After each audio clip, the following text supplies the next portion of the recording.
So the another factor how we control the labor cost is the training. Training is equally important. How much is the training budget in your hotel? Very low. Very low.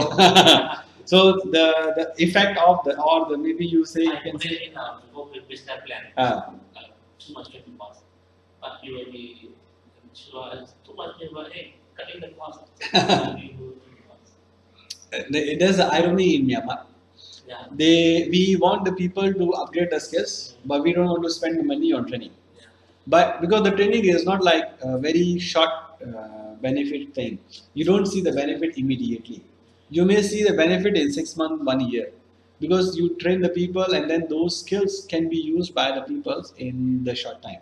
And also the tendency of the general local business is if you train the staff and then they leave to other company, we lost the money. Yes. But that's the normal thing. But that's not the right way of thinking because you need to still train the staff. I'm not thinking like this. Yeah, Myanmar is different. But also then they have to think that if you don't train them, they become useless, but they will not go anywhere because nobody else will take them. So they will stay with you forever. So even more worse, you cannot hire a new staff also to replace them, right? So it's better to train and let them work for. Normally you have a training bond. If let's say you spend money on the training, you can ask them, okay, you work for minimum 6 months to 1 year to recover our money, and then you are free to go. But like there are many very high profile things. Somebody said, train the people so that they are ready to leave you, but treat them very well so they don't want to leave you, right? So that's the normally the management thinking is now moving to that direction.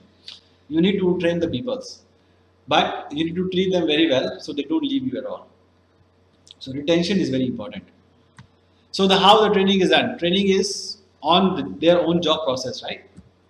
So training should be very specific to their job task and very clear step-by-step guide. Training on the multi skills. I'm not going into too details because you are already HR, so I don't expect. I don't want to train. I'm not an HR person. I'm finance. So I'm just training you, telling you on the importance of the training budget. And then training all the multi skills, cross training. So one department training the other department's job, so that if you want to use them, you can use them actually. It's not like you ask the waiter to clean a room. He will not be able to do that. Even if you ask him, he will do, but not effective. And then on the job and off the job training, classroom training, seminar training, role plays, case studies. So these are the different methods of how we are going to train our peoples, right? Okay, then you have recruitment controls, right? So the recruitment, now we learn about the staff rostering, hiring the peoples, rostering, establishing the standards, training them, and then now we will finally go into the recruitment. So if we need to recruit the staff, what should be the control levels? So the first thing is define the salary range and the benefits for the staff. So do we have a salary range defined in your hotels? So okay, the person waiter will get from this much to this much, superior will get this much to this much, and those are should be in the market range, right? And then you need to do promotion from within. So the companies should have a policy that you are promoting from internal staff only first. The first preference is internal staff because it's cheaper to manage rather than hiring from outside. As I said in the beginning that the labor turnover at the lowest level is the cheapest to manage. The higher is more expensive.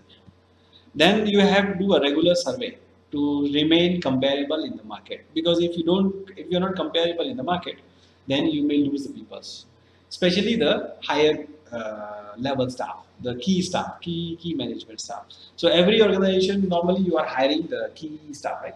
So you have a succession planning, and then they staff follow that, and then with the proper training levels. That's important because if you don't have a succession planning, then your second person will not be ready for a new job.